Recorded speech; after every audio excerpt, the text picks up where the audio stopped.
Hey! Hey, we think we're on time. Yeah. It's Boy. Sunday evening, 7 o'clock, week 27 of 28 of our book reading.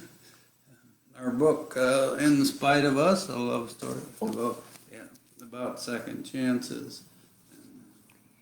So when we first started this, we just thought we knew things that we didn't know, and we both agreed that it was 16 weeks. Somehow we got it in our head there were 30 some chapters, not 56 chapters. So the very first one that we did of this, we say, oh, we're going to do this for 16 weeks. And then we got to looking into it later and realized we're going to be doing this for 28 weeks. Yes, we're mathematically challenged.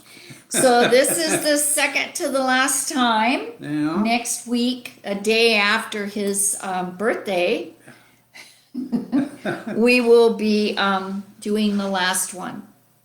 So, yeah, and we plan on having some extra backstory next week. And cake. And cake? What? It's the day after your birthday. Oh, okay. He doesn't leave leftover cake. Applesauce and cookies then. Yeah, actually he is. He's having homemade oatmeal cookies and homemade applesauce because that's one of his favorites, and it's something his mom used to do for him. So I try to do it. I know it's not as good as what his mom's was, but he knows my intentions. So okay. So we're going to be reading chapters 53 and 54 from our book, Hold Up Again, In Spite of Us, a love story about second chances. It's available. Any bookstore can order it. You can get it at Amazon, or you can check it out at our local library. Right, and remember, you can go to, I'm going to post it right now. You can go to the link that I'm posting and go back and listen to our entire book live. Well, at least after next week, it'll be the entire book. So, if you don't have something to do some afternoon in this pandemic world we're living in, and you got several hours at 4 to lots of several hours, you can listen to our whole book and all of our stuff that goes with it. Right, and you can laugh at all our techie stuff that we have so much trouble with, and you can make fun of us while we're reading it, and we won't even know. Yeah. You can even fast forward us if we start to go on about things. Yeah, and if you're interested in winning a copy of this book, You still have a chance. Still have a chance. Chicken Soup for the Soul, 101 feel-good stories. Laughter is the best medicine. And my favorite author has a story published in this book. That's pretty cool. And one more chance. Post it. Share it. Yes. Share this on Facebook. And we'll be able to see that, and we'll put your name in for a drawing if you want one. So okay, and I'm going to read one of our reviews of our book, and this is a review by Kelly. It's harsh and brassy to soft and surrendered.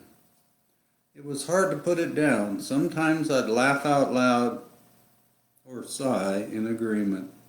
The authors don't hold back about their honest thoughts about themselves or each other, or the drama they bring into each other's lives. us? In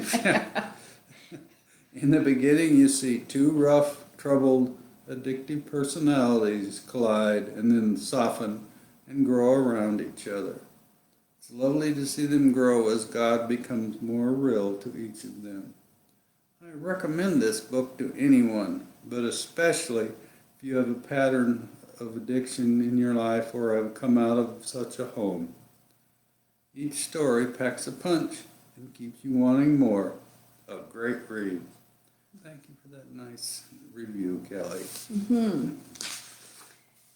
Okay, So, ready to get started? We're ready to get started. Okay, so tonight I'm reading chapter 53, and in this chapter we are dealing with my dad. And at this stage in the story, he's lost the family home due to gambling at the casino that just happens to be conveniently across the street from his house. That's where they chose to build the Muckleshoot Casino, across from my dad's house. I'm trying hard to do the right thing, to be willing to do whatever I believe God would want me to do. The funny thing is, I thought God would want us to have Dad move in with us so I could take care of him. God blessed my willingness. I believe that, but God did not plan for Dad to move in with us. He just wanted us to be willing. Looking back, I'm not sure if God was protecting us or Dad. Dad didn't want to live with us. He wanted a bachelor pad. But he ended up moving into the old soldiers' home in Orting. We all thought it would be old geezers like him from either the Korean War or World War II. But sadly, the other vets were from the Vietnam War. So Dad didn't relate to them much, but at least our family felt at peace knowing God was behind this. The life Dad wanted was never going to happen. He was broke, unhealthy, and without Mom to keep him grounded. He was lost. Right where God wanted him to be. This chapter includes my best attempt at sharing Jesus with my dad. As you will see in this story, it did not appear to be a success. But today, I believe with all my heart that Dad is with Jesus in heaven, probably telling him some silly joke. Okay, so with that, the name of my chapter, chapter 53, is You Know I Was an Altar Boy. My parents bought the first house in Forest Villa, a housing development in Auburn built on the Muckleshoot Indian Reservation. It was a great place to grow up. Every day we traipsed through maidenhair ferns to hang out in our hand-built forts under evergreens forever dripping from rain. I can still smell the dew and rich soil. When we tired of the woods, we'd play in the half-built homes or torment the realtors attending open house presentations meant for buyers, not bored children with dirty shoes. Our house sat on the corner with a street light. Mom used to keep track of us after dark. One day a team of bulldozers came to mow down the neighborhood forts in the woods. A Piggly Wiggly grocery store with a huge parking lot replaced them. Later, the Piggly Wiggly became a QVC. An AM/PM mini mart popped up on the corner, and the Muckleshoot Casino arrived in all its glory across the street. Who would have guessed what was coming? After paying nearly 2 mortgages, Dad let the bank take back the house, a consequence of placing all hope in a casino. My sister Candy and I reluctantly, against what we felt God was asking, invited Dad to live in our homes. He said, "I still have a life to live." Candy researched suitable retirement home options, to which he responded, "Hell no. I won't live with a bunch of old people." Dad clutched onto one hope, a big casino win, allowing him to live Hugh Hefner style in his own bachelor pad. We placed our bets on God, praying as fervently as the pie-eyed people pushing the slot machine buttons, only our gaze was focused above. The big win Dad banked on never happened. Without a dime to get his own place, he moved on to plan B, move in with Danny. According to my brother, Dad imagined they'd be the hottest father-son team on the prowl for women. The first morning, Danny went off to work. Dad, the oxygen hose, and Cody tangled, causing him to turn over, resulting in a broken hip and an extended stay in the hospital. Days before Dad would be released to a nursing home, Candy ran into an old friend who happened to work at the Old Soldiers' Home in Orting, a facility 30 minutes from her house. We both knew this had to be God's answer. Problem is, the home had no openings. With no other plan, I got permission to take Dad out of the hospital for a tour of the grounds, as long as he was back by early evening. Dad remained unimpressed while I drove around the circular courtyard a dozen times, trying to convince him to get out and look around. "Look, Dad, a tank. Let's walk around. You have your walker. We don't have to go far. Oh, and look, there's someone waving us over. I'll ask him where to go for a tour. You know, Dad, they have live music here every Saturday night. They bring in bands from all over." The gentleman greets us with a big smile. I adore him instantly. If I were to pick a supermodel to represent the perfect elderly man, this would be him. He's dressed fashionably, looking quite dapper with plaid tam and suspenders, soft-spoken, kind, and he calls me sweetheart with no slime attached. Eddie explains that the official tour guide doesn't work on Sundays, but offers to give us a tour even though he's just a resident. "I'll take good care of you and your dad. Let me get him a wheelchair so we can go wherever we want. Okay, sweetheart?" Dad refused the wheelchair, but Eddie and I pretend not to hear. It was a rare sunny day in Western Washington. We strolled through the halls, the cafeteria, and down to the lake where men are fishing. "You'd be able to fish every day, Dad. You love fishing. How long has it been since you fished?" For me, it was the most specific answer to prayer anyone could hope for. They offer bingo and even allow gambling for canteen goods. Dad could swap stories with other soldiers, fish, play bingo, and party on Saturday night with a full band. How good is that? For Dad, it was the only choice left. "Dad, if they have an opening, would you be okay here?" With no beds available, Dad gambled and agreed. 2 days later, and 1 day before Dad would be released, Candy receives a call from her friend, and with some spiritual manipulation of red tape, Dad is given the opening.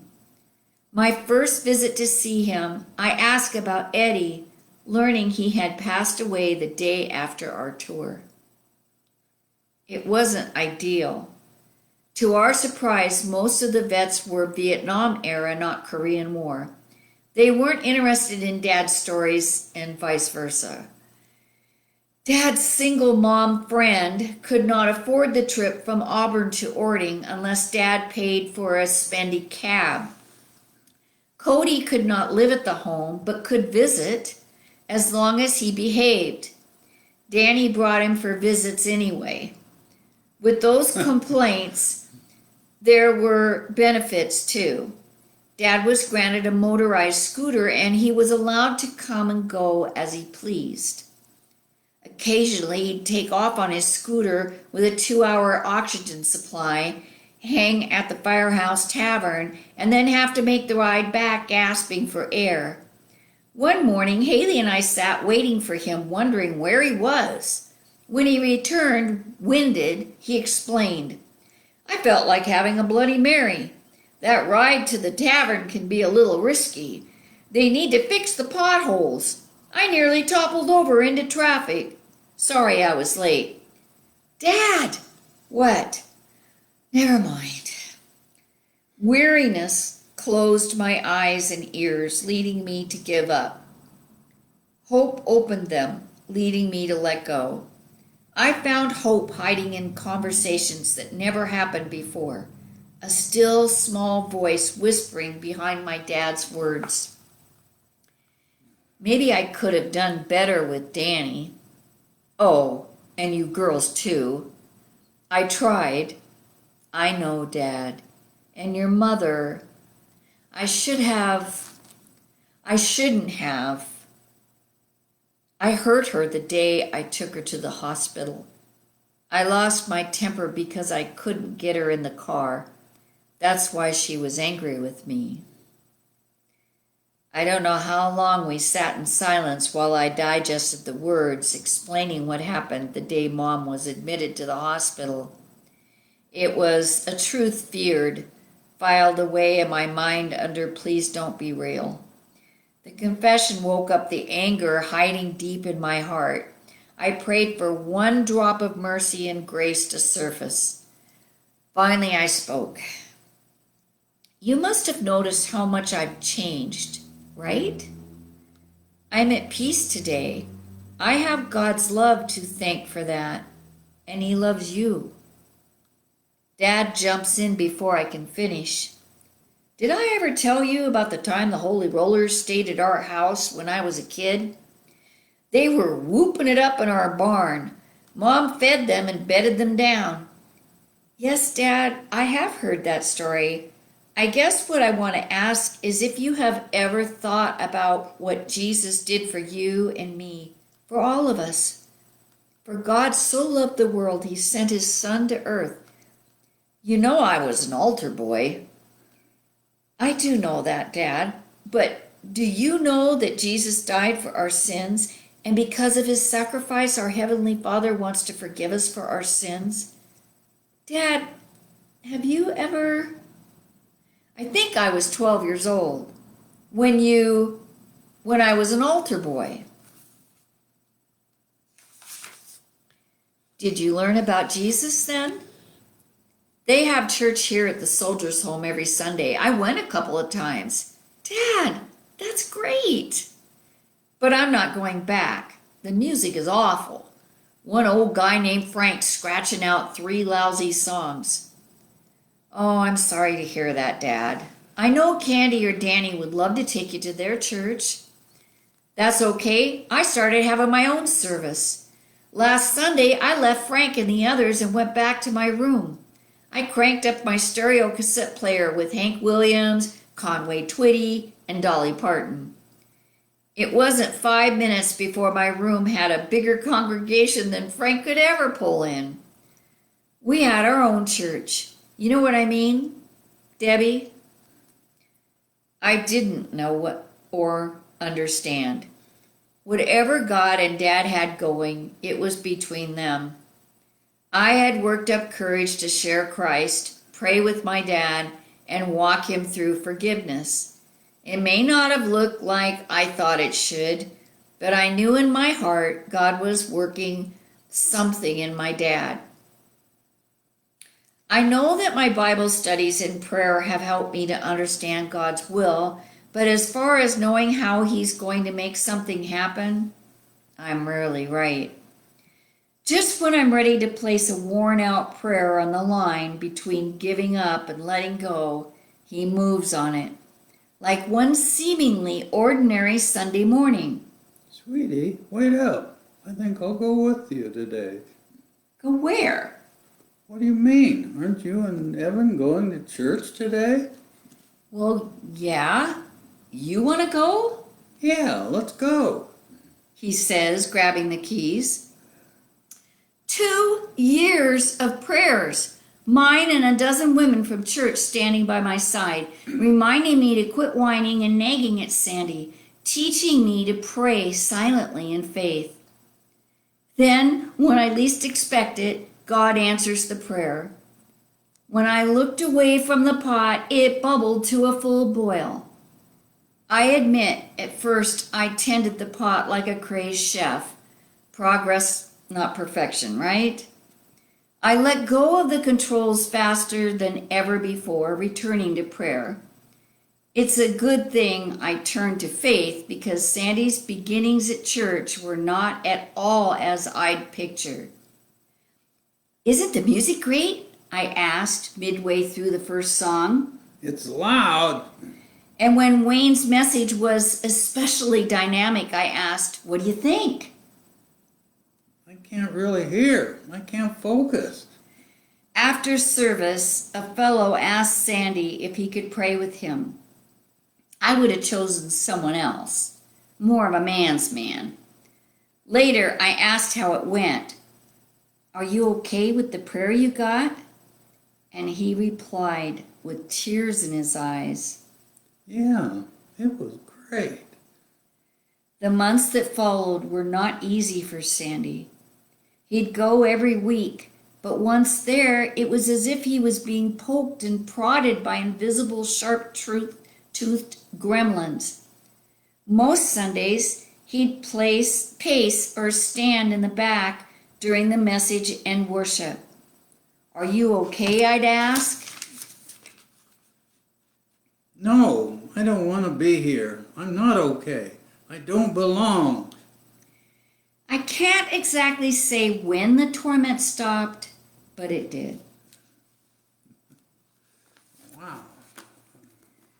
Real life stuff going on. Real, same in my chapter. What's the quote? Somebody, I don't know who I quote. I just quote a lot of things. The best laid plans of mice and men. Steinbeck. Okay. And well, he wrote that book of mice Of and Mice men. and Okay, Men. okay, that's where he got that.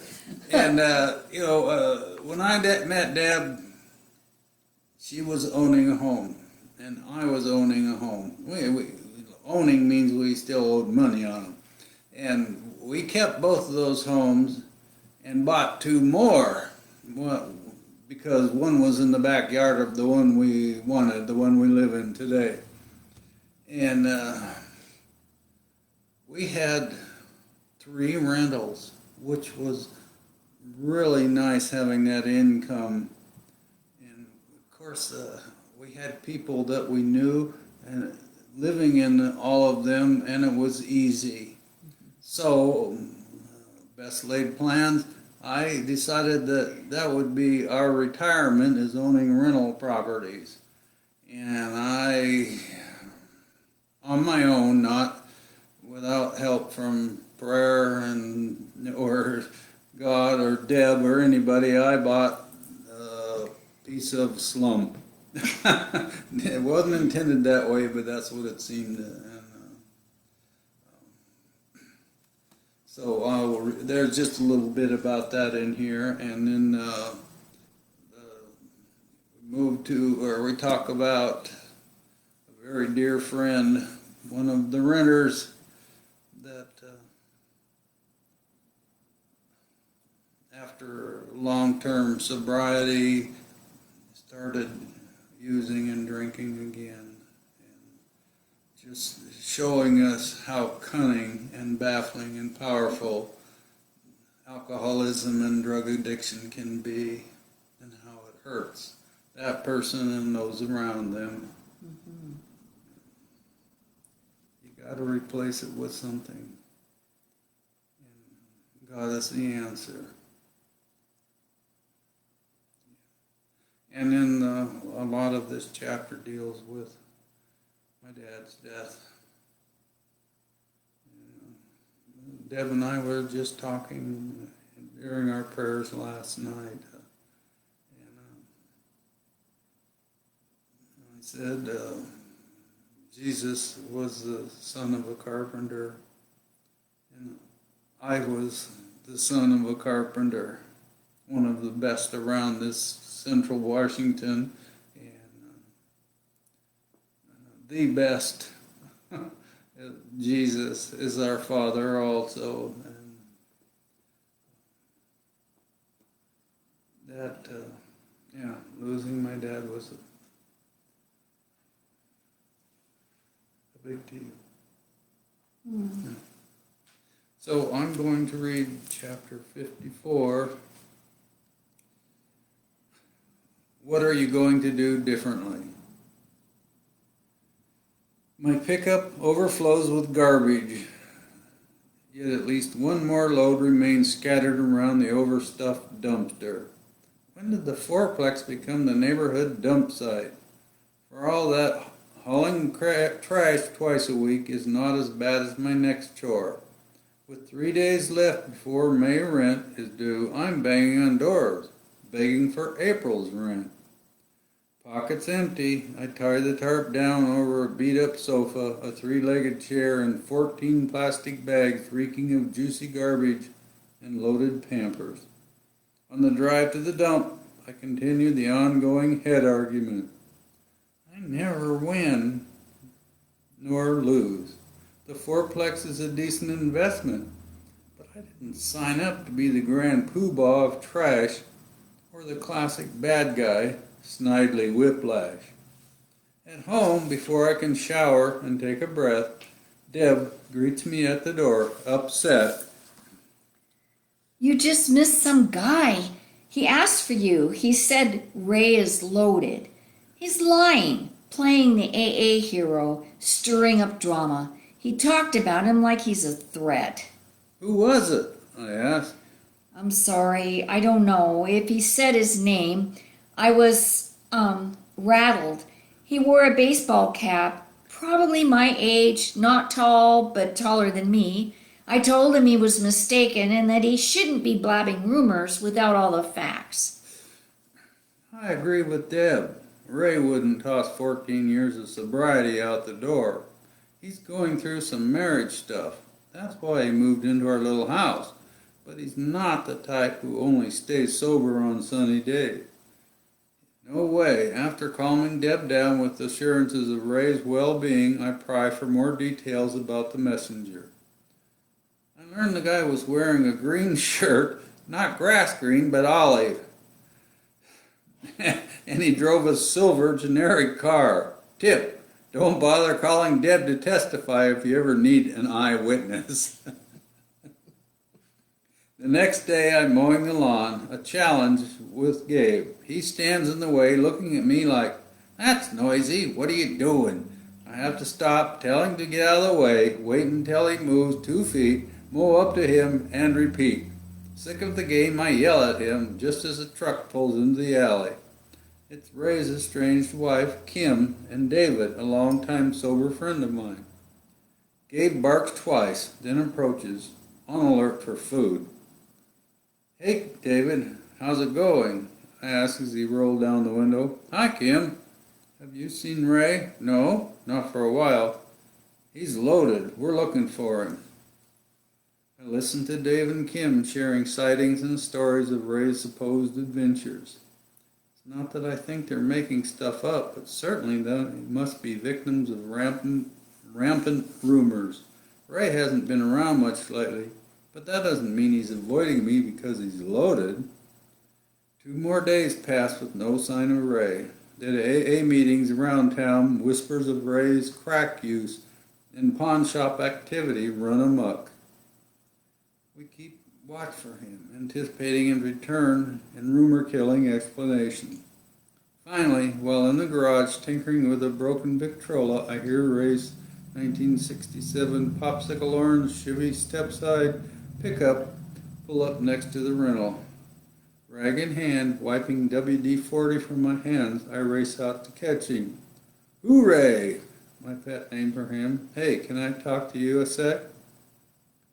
He was nearly inside the house. Closing the screen door, he walked toward me. "Sure."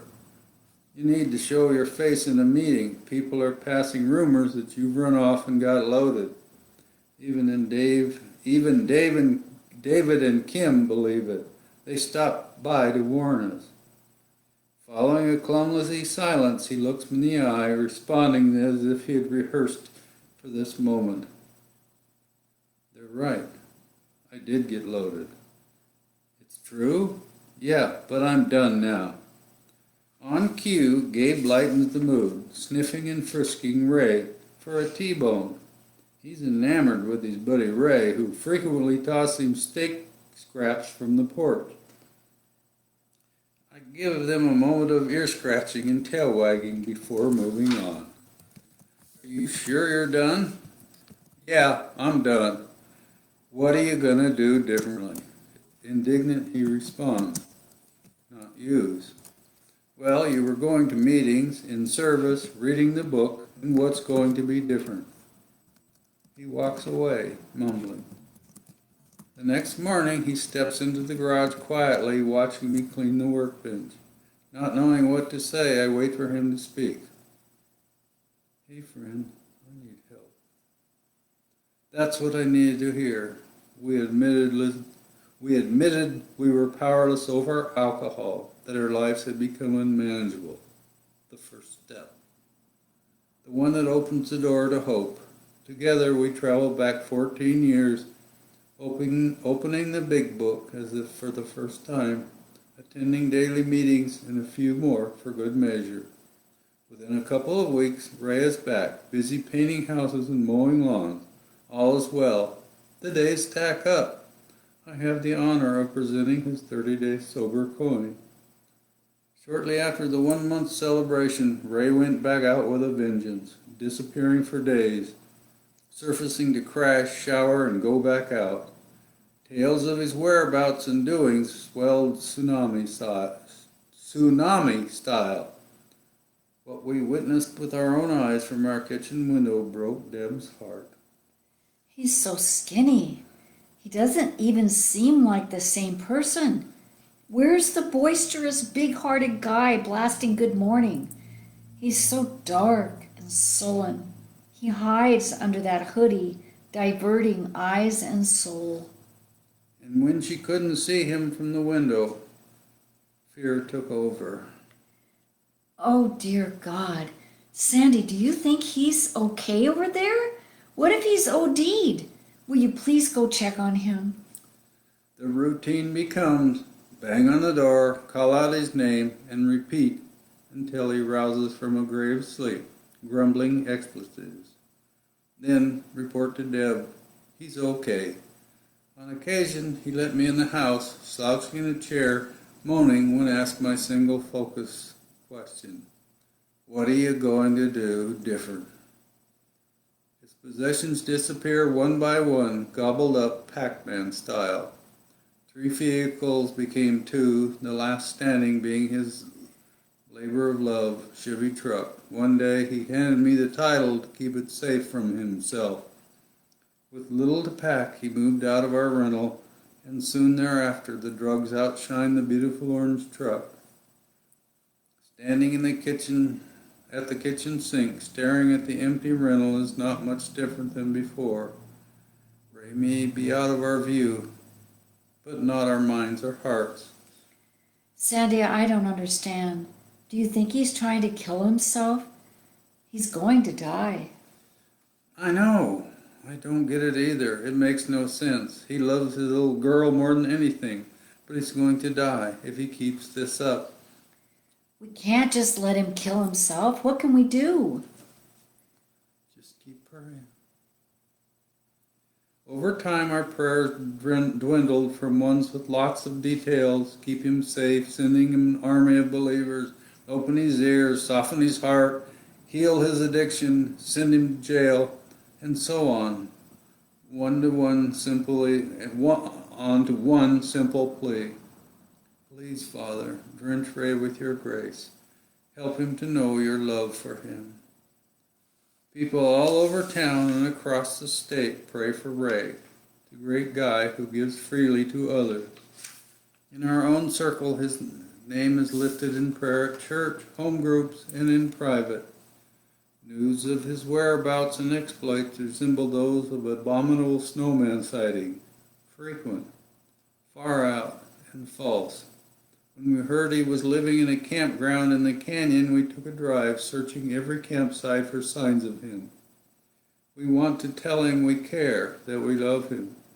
We don't find him, but may have spotted a Yeti. He does jail time in Monroe and Spokane, along with time in a treatment center and more jail time back in Yakima. The prayers never cease. I admit, though with no visible hope, the amens feel stagnant. Then one day, Ray knocks at the door with a humble heart, asking how he can make amends for the grief we had suffered. Without knowing it, he met all amend requirements by sharing his revelation on God's amazing grace. Any other proclamations would have been heard with doubt. God's grace is, and was, his, our only hope. Ray, standing before us, speaking about grace, is no less a miracle than watching a paraplegic grow limbs. That same month, April, we are blessed with our third grandson, Ty James Howard, blonde like Mom, but blue-eyed instead of brown. Stephanie never said she wanted to be a mom. It didn't need to be said. Family is her heartbeat. I admire her life and even approve of her choice of husband, Tim. Deb should take note. He is a man's man. He hunts, rides rodeo bulls, and can hold a conversation about stuff that matters, like racing or fishing. They're not like many young couples who find themselves married with children asking, now what, honey? Instead, they have it all mapped out, sacrificing today's wants for tomorrow's. For now, they live in a mobile home on 10 acres in a wooded area near Deer Park. When money allows, they'll build a home. We wait a week before visiting to see our new grandson, Ty, granting his first grabs to competing relatives. This way we can say, our turn, hands off, without feeling guilty. The mobile home looks like a bomb went off in a baby boutique. Stephanie looks tired enough to have been in the blast, but at the same time she's exploding with the joy of motherhood. Tim looks plain tired. Holding Ty, knowing my baby girl is a mom, is surreal. Sitting with Deb talking grandparentese is beyond bizarre. How can it be? Deb says it makes her feel young. I don't know about that, but it's all good. Yes, it's very good. Driving home, we passed the town of George, infamous to Washingtonians for its name and apropos greasy diner, Martha's Inn. It's also the last pit stop for 20 miles. Hey, honey, how far to the next restroom? We just passed George. There's a rest stop at Vantage Hill, about 20 miles, but... But what? It's one of those you won't use because of the stainless steel seats. You mean the toilet's designed by a sadistic woman-hater who gets his thrills laughing at the thought of women having to sit on an ice-cold steel toilet seat? I'll wait until Ellensburg. Laughing, I barely hear my phone ringing. Deb finds it for me, answers, and hands it over to me, whispering, It's your sister. Hey Sam, it's Robin. Daddy had a stroke. Pow, sucker punch. Will you pick up Dad's car from Dawn? Can you meet us at the hospital in Woodby Island? It's not good, Sam.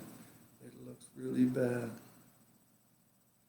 It's as if I'm standing next to myself on the phone watching a home video.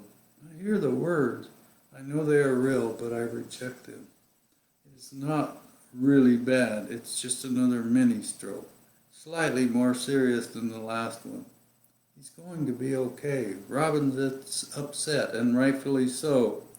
Dad is the family plumb bob. He keeps us upright and stable. Seeing him ill is too much to handle. Then add in Mom, whose dementia peaks with small dramas, and it's over the top. I don't remember the rest of the trip home to Yakima. As asked, I meet with Dawn and drive Dad's car home. I don't think I slept. I leave for Woodby Island the next morning before daylight. I spend the 6-hour drive analyzing the details leading up to Dad's ordeal and going over Robin's account. Mom and Dad were set to go with us to Spokane to meet their newest great-grandson. Looking back, I see how strange it was that he canceled last minute. He doesn't do that. Out of the blue, he calls Robin, asking if she'd take them to Anacortes. Of course she agrees, because she'll do anything for them. She turned on her heel, gathered up Dawn, and off they went. The trip to Anacortes for the Tulip Festival has always been Mom and Dad's thing. They went every year until Mom's dementia prevented her leaving the house to buy bread, let alone go on a trip. Besides the memories made with Mom, he grew up in that area, holding on to treasured times with his dad. I'm guessing once he talked Mom into going to Spokane, he'd opted for Anacortes. The scene Robin described on the phone is incomprehensible. Dad collapsing, landing on the floor in a restaurant. Poor Robin, keeping Mom calm while they wait for an ambulance. I arrive at the hospital early afternoon, rush in as if time matters, asking for Flavius Palmer's room number at the desk. I hear Mom and Robin's voices as I walk down the hall. Seeing me, they fall silent. Taking a deep breath as I walk into the room, I prepare for seeing our hero, ill, uncomfortable, pale, sickly. I was not ready to see him laid out flat with tubes and monitors, unable to rest or lay still, moaning and writhing in pain. Another deep breath moves me closer, hoping to speak. Robin steers me from his left side to the right. Dad, it's Sandy. I'm here. Dad. He stirs, making a guttural noise. Looking at him, I know he's not going to be okay. Robin assures me that he knows I'm here. I don't know how long we stand there in a stupor before stepping into the hall to talk. This time, as Robin repeats the doctor's words, I hear and believe a massive stroke, no function on his left side, best case scenario, he might stabilize. Spending the rest of his life with one side of his body dead and the other wreaking pain, that's not the best of anything. Back in the room, Mom chatters plans that will never be. She talks about what she'll cook and how we will have to listen to do as the doctor says. She hasn't taken care of Dad for some time. Now she doesn't know that. I'm grateful for Robin because she knows how to calm Mom's fears, bring comfort, and say stuff like, "It will be okay, Mommy." I don't have that kind of tolerance right now. I care. I know Mom needs help, but I don't have what Robin has, and I don't know how to manufacture it. The next 2 days we hop between motel, hospital, and diners. Finally, the doctor tells us what we can see for ourselves. No sign of improvement. We made arrangements for Dad to be taken back to Yakima in the morning. After the ferry ride back to Mukilteo, we speed ahead, not wanting to tail behind Dad in the ambulance. That night, back in Yakima, Deb and I visit the care facility where Dad had been admitted earlier. Walking down the hall, we see a familiar figure pacing outside Dad's room. It's my brother Mark. "Sandy," he says, shaking his head. "I didn't know he was this bad." It was a time machine moment. Two brothers scared of losing the man they love and respect more than any other. The man ever the protector, and the man with the right answers, the invincible, taken for granted hero, who doesn't get sick and will never go away. Neither of us is strong with words, but we hold on to each other, sharing sorrows, fear, and tears. Then together we walk through the door of Dad's room where he lay, broken, helpless. We stand unable to do what Palmers do, fix things. I know Mark is feeling like me, wanting to go, wanting to stay, not able to leave, not able to stay. Finally, we say our goodbyes in the hall and leave. Out in the parking lot, Deb asks if I want to go to Life Group. I don't have a better idea, so I agree. After all, being with others might be a good distraction. I've been going to church several months now, and the people are okay. Our timing is perfect, arriving right after chit-chat, just as the worship music begins. I don't remember my thoughts or feelings during worship or the discussion. For all I know, they talked about spuds and prunes.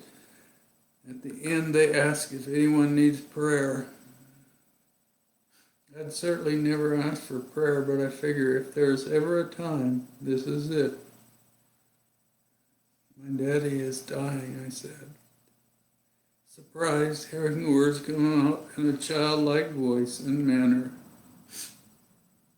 The room stills. Soft-spoken people gather around me, placing warm hands gently on my shoulders. I don't remember many of the words prayed, a few healing comments, peace.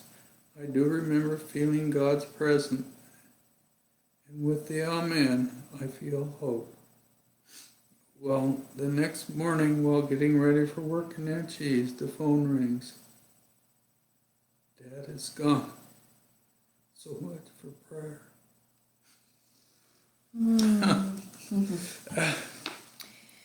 It's been 15 years, and reading this stuff just gets my gut. You know, I know that Dad's time was up, and he's in a better place. And life and death is part of life.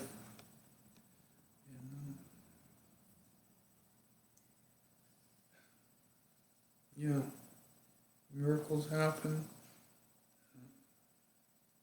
If you let God in. Okay. Okay, so we're done for this evening. Remember our book, In Spite of Us, a love story about second chances. And next week is the last one. Yeah. So we love it if you join us. Yeah. And probably be some more tears. Yeah. Yeah. And joy. Okay. Okay. All right. Thanks everybody. See you next week for the last chapters.